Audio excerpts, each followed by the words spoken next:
ہم سب بولنے میں کس کے محتاج؟ اللہ کے. سننے میں کس کے محتاج؟ اللہ کے. دیکھنے میں کس کے محتاج؟ اللہ کے. پلک جھپکنے میں کس کے محتاج؟ اللہ کے. ہاتھ کی حرکت میں کس کے محتاج؟ اللہ کے. کھانے میں کس کے محتاج؟ اللہ کے. چبانے میں کس کے محتاج؟ اللہ کے. نگلنے میں کس کے محتاج؟ اللہ کے. پیشاب پخانے میں کس کے محتاج؟ اللہ کے. نیند آنے میں کس کے محتاج؟ اللہ کے. بیدار ہونے میں کس کے محتاج؟ اللہ کے. تو کس کو راضی کریں؟ کس سے محبت کریں؟ کس کی اطاعت کریں؟ کس کو ساتھ لے لیں؟ کامیابی کس کا نام؟ اللہ کو پا لینا، اللہ تک پہنچ جانا، اللہ کو ساتھ لے لینا، اللہ کو راضی کر لینا، اس کا نام کامیابی ہے. اور ناکامی کس کا نام ہے؟ اللہ کو کھو دینا، اللہ کو نہ پانا، اللہ تک نہ پہنچنا، اللہ کا ساتھ چھوٹ جانا، اللہ کا ناراض ہو جانا، یہ ناکامی ہے. ساری دنیا کے انسان کامیابی چاہتے ہیں. اے دنیا کے تاجروں، اے دنیا کے زمینداروں اور مالداروں، اور اے دنیا کے وزیروں اور صدروں، اور اے دنیا کے حکمرانوں، کامیابی کس کے ہاتھ میں ہے؟ اللہ کے ہاتھ میں. عزت دینے والا اللہ، حفاظت کرنے والا اللہ، ضرورتوں کو پورا کرنے والا اللہ. وَمَا تَشَاءُونَ إِلَّا أَن يَشَاءَ اللَّهُ، جو تم چاہو گے وہ نہیں ہوگا، اور جو اللہ چاہیں گے وہ. تُؤْتِي الْمُلْكَ مَن تَشَاءُ، اللہ اپنا خود تعارف کروا رہے ہیں. اللہ کون ہے؟ جس کو چاہے بادشاہت دے. وَتَنزِعُ الْمُلْكَ مِمَّن تَشَاءُ، جس سے چاہے بادشاہت چھین لے. وَتُعِزُّ مَن تَشَاءُ وَتُذِلُّ مَن تَشَاءُ، جس کو چاہے عزت دے، جس کو چاہے ذلیل کر دے. يَخْلُقُ مَا يَشَاءُ، جو چاہے پیدا کرے. يَهَبُ لِمَن يَشَاءُ إِنَاثًا وَيَهَبُ لِمَن يَشَاءُ الذُّكُورَ أَوْ يُزَوِّجُهُمْ ذُكْرَانًا وَإِنَاثًا وَيَجْعَلُ مَن يَشَاءُ عَقِيمًا. اللہ جسے چاہے بیٹے دے، جسے چاہے بیٹیاں دے، جسے چاہے بیٹے بیٹیاں دونوں دے، اور جسے چاہے نہ بیٹا دے نہ بیٹی دے. بادشاہوں کا بادشاہ کون؟ اللہ. احکم الحاکمین کون؟ اللہ. رب العالمین کون؟ اللہ. ہم سب کس کے بندے ہیں؟ ہم سب کس کے محتاج ہیں؟ تو کس کو راضی کریں؟ کس کو ساتھ لیں؟ کس کی طرف دوڑ لگائیں؟ یہ محنت ہے تبلیغ میں. اللہ کو ساتھ لے لیں، اور اللہ کو ساتھ لینے کا راستہ حضرت محمد مصطفیٰ صلی اللہ علیہ وسلم کی اتباع ہے. لا الہ الا اللہ محمد الرسول اللہ. اس کا کیا مطلب ہے؟ کامیابی اللہ کے ہاتھ میں. کام بنانے والا اللہ، عزت دینے والا اللہ، حالات بنانے والا اللہ، خوشیاں دینے والا اللہ. اور اللہ کو ساتھ لینے کا راستہ حضرت محمد مصطفیٰ صلی اللہ علیہ وسلم کی اتباع. حضرت محمد صلی اللہ علیہ وسلم کے رنگ میں رنگے جانا. اللہ تک پہنچنے کا ایک ہی راستہ ہے، دوسرا کوئی نہیں. اللہ کو ساتھ لینے کا ایک ہی راستہ ہے، دوسرا کوئی نہیں. وہ کیا ہے؟ حضرت محمد صلی اللہ علیہ وسلم کی اتباع. آپ والے طریقے، آپ والی زندگی، آپ والے اعمال، جو طریقے زندگی حضرت محمد صلی اللہ علیہ وسلم لے کر آئے ہیں، اس طریقے زندگی کو اپنانا ہے. تو پھر اللہ ہمارا ساتھ دے گا، پھر اللہ حالات بنائے گا، پھر اللہ خوشیاں دے گا، پھر اللہ حالات کو سنوارے گا، پھر اللہ پریشانیاں ختم کرے گا. کسی کے ہاتھ میں کچھ نہیں. جیسے سب اس بات کو مانتے ہیں، سورج کو طلوع کرنے والا کون ہے؟ گرمی لانے والا، سردی لانے والا، بارشیں برسانے والا، دن اور رات کا نظام چلانے والا. کوئی نہیں کہتا کہ حکومتیں گرمی لاتی ہیں، حکومتیں سردی لاتی ہیں، اور حکومتوں سے سورج. سب کہتے ہیں یہ تو کس کا نظام ہے؟ تو حالات بنانے والا بھی کون؟ اللہ. اللہ حالات بنائے کوئی بگاڑ، اور اللہ بگاڑے کوئی بنا. خوشیاں دینے والا کون؟ اللہ. اللہ خوشیاں دے کوئی چھین، اور اللہ چھین لے کوئی دے. لا مانع لما اعطیت ولا معطی لما منعت. اللہ دے کوئی روک نہیں سکتا، اللہ روک لے کوئی دے نہیں سکتا. اللہ کو ساتھ لینا ہے، حکومتوں کو ساتھ لینا، مال کو ساتھ لینا، چیزوں کو ساتھ لینا نہیں نہیں. ہمارا مطلوب اللہ، ہمیں اللہ کو ساتھ لینا ہے. اور اللہ کو ساتھ لینے کا راستہ کیا ہے؟ حضرت محمد مصطفیٰ صلی اللہ علیہ وسلم کی اتباع، حضرت محمد صلی اللہ علیہ وسلم کے رنگ میں رنگے جانا. ہمارے اور اللہ کے درمیان واسطہ کون ہے؟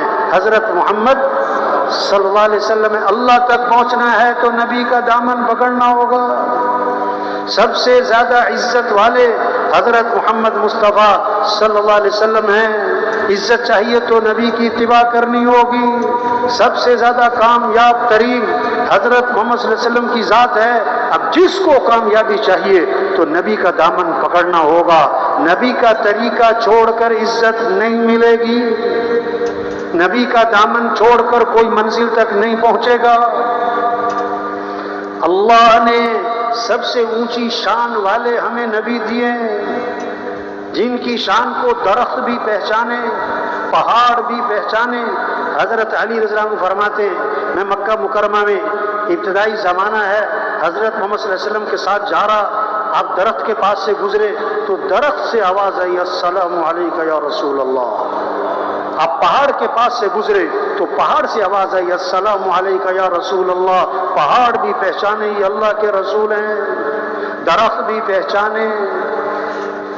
آپ صلی اللہ علیہ وسلم سفر میں ہیں، ایک جگہ آرام کرنے لیٹ گئے. دور ایک کھجور کا درخت تھا، وہ زمین چیرتا ہوا آیا، آپ کے پاس کھڑا ہوا اور واپس اپنی جگہ پر چلا گیا. جب آپ کی آنکھ کھلی صحابہ نے عرض کہ حضور آج تو عجیب ماجرا دیکھا. کیا ہوا؟ حضور وہ جو کھجور کا درخت ہے وہ زمین چیرتا ہوا آپ کے پاس آ کے کھڑا ہوا، پھر واپس اپنی جگہ چلا گیا. یہ کیا ماجرا ہے؟ اللہ کے نبی نے فرمایا میں یہاں سے گزر رہا، آرام کرنے لیٹا، اس درخت کو پتہ لگا، اس نے اللہ سے اجازت مانگی اللہ میں تیرے نبی کی زیارت کرنا چاہتا ہوں. اللہ نے اجازت دی اور زیارت کر کے واپس چل. وہ درخت بھی پہچانے یہ اللہ کے رسول ہے. ایک صحابی آئے، حضور میرا اونٹ بھی تک گیا، بے قابو ہو گیا، رسی توڑوا لی، باغ میں قبضہ ہے، کسی کو قریب نہیں آنے دیتا ہے، کاٹنے کو پڑتا ہے. اللہ کے نبی باغ میں تشریف لے گئے، اونٹ نے آپ کو دیکھا تو بھاگا بھاگا آیا اور آپ صلی اللہ علیہ وسلم کے سامنے سر جھکا دیا. آپ نے نکیل ڈالی، وہ فرما بردار ہو گیا. صحابہ نے عرض کہ حضور یہ اونٹ آپ کو پہچانتا ہے کہ آپ اللہ کے رسول ہیں؟ فرمایا اونٹ نہیں، یہ ساری کائنات مجھے پہچانتی ہے کہ میں اللہ کا رسول ہوں اور میں خاتم الانبیاء ہوں، سوائے کافروں اور مشرکوں کے وہ نہیں مجھے پہچانتے، وہ نہیں مجھے پہچانتے. آپ صلی اللہ علیہ وسلم نے اپنا خون نکلوایا، خون پچنے لگوائے، پچنے خون نکلوایا. ایک صحابی کو اپنا خون دیا کہ جاؤ ایسی جگہ چھپا کر آؤ جہاں کوئی دیکھ نہ سکے. وہ باہر گئے اور جا کے پی لیا، اللہ کے نبی کا خون پی لیا. واپس آئے، اللہ کے نبی نے میں کیا کر کے آئے؟ کہ حضور ایسی جگہ چھپا کر آیا ہوں کوئی دیکھ ہی نہیں سکتا. فرمایا تم نے پی تو نہیں لیا؟ کہ حضور میں نے پی لیا.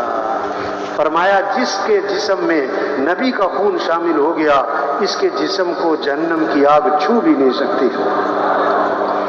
ہاں، جو اعمال آپ کی زندگی سے نکلے ہیں ان اعمال میں برکتیں، جیسے آپ کی ذات بابرکت، آپ کے طریقوں میں برکت، آپ کی ذات سراپا رحمت، آپ کے طریقوں میں رحمت ہی رحمت. جیسے دودھ کے ساتھ سفیدی جڑی ہوئی ہے، دودھ سے سفیدی جدا نہیں ہو سکتی. حضرت محمد صلی اللہ علیہ وسلم والے اعمال، آپ والی زندگی، آپ والے طریقے، آپ کی اتباع، اس کے ساتھ عزت جڑی ہوئی ہے، خوشیاں جڑی ہوئی ہیں، برکتیں جڑی ہوئی ہیں، خیریں جڑی ہوئی ہیں. جیسے شہد کے ساتھ مٹھاس جڑی ہوئی ہے، شہد سے مٹھاس نہیں جدا ہو سکتی، اسی طرح حضرت محمد صلی اللہ علیہ وسلم والے اعمال اس کے ساتھ کامیابی جڑی ہوئی ہے. نبی کے طریقے کو چھوڑ کر کامیابی نہیں مل سکتی. یہ محنت ہو رہی تبلیغ میں. یہ نہیں کہہ رہے دکان چھوڑو، دفتر چھوڑو، وزارت چھوڑو، نہیں نہیں نہیں نہیں نہیں. یقین سے ہی کرو. سب سے مال سے کام نہیں بنتے، حکومتوں سے حالات صحیح نہیں ہوتے. حالات بنانے والا اللہ ہے، کام بنانے والا اللہ ہے، رزق دینے والا اللہ ہے، ضرورتیں پوری کرنے والا اللہ ہے. ہم اللہ کے محتاج ہیں. مشکل کشا اللہ ہے، حاجت روا اللہ ہے، ضرورتوں کو پورا کرنے والا اللہ ہے. ہمیں اللہ کو ساتھ لینا ہے. اور کیسے ساتھ لینا ہے؟ حضرت محمد صلی اللہ علیہ وسلم کی اتباع کرنی ہے، آپ کے طریقوں پر آنا ہے. آپ صلی اللہ علیہ وسلم کے اتباع، اس میں دنیا کی آخرت کی کامیابی چھپی بھی ہے. یہ بات دلوں میں اتارنی ہے. دکان کرے، یقین ٹھیک ہو، دکان میں نفع نہیں ہے. دکان میں نفع رکھنے والا کون ہے؟ اللہ. ہم دکان کے پابند نہیں بنیں گے، ہم اللہ کے حکم کے پابند بنیں گے. کارخانہ چلائیں یہ نہیں منع کر رہے، لیکن یقین اللہ کی ذات پر ہو، نفع اللہ کے ہاتھ میں. ہم کارخانے کے پابند نہیں بنیں گے، ہم اللہ کے حکم کے پابند بنیں گے. اور اللہ کے احکام میں سب سے پہلا حکم نماز، سب سے پہلا حکم نماز. سب سے پہلی پوچھ قیامت کے دن کس کی ہوگی؟ نماز کی ہوگی. حضور صلی اللہ علیہ وسلم نے فرمایا اسلام اور کفر میں فرق کرنے والی چیز کیا ہے؟ نماز ہے. آپ نے فرمایا جس نے نماز چھوڑی اس نے کفر کیا. جس نے ایک نماز چھوڑ دی جیسے اس کا گھر اور مال اور اہل ہلاک ہو گیا، چھین لیا گیا. ایک نماز چھوڑ دی. کیوں پریشانیاں ہیں؟ کیوں بگاڑ ہے؟ کیوں مسائل ہیں؟ کیوں فساد ہے؟ نماز چھوڑ دی مسلمان نے. نماز پڑھنے والے تھوڑے، نہ پڑھنے والے کیا؟ ہاں دیکھو، صبح ہی صبح مسجد جانے کی فکر ہے کہ دکان جانے کی فکر ہے؟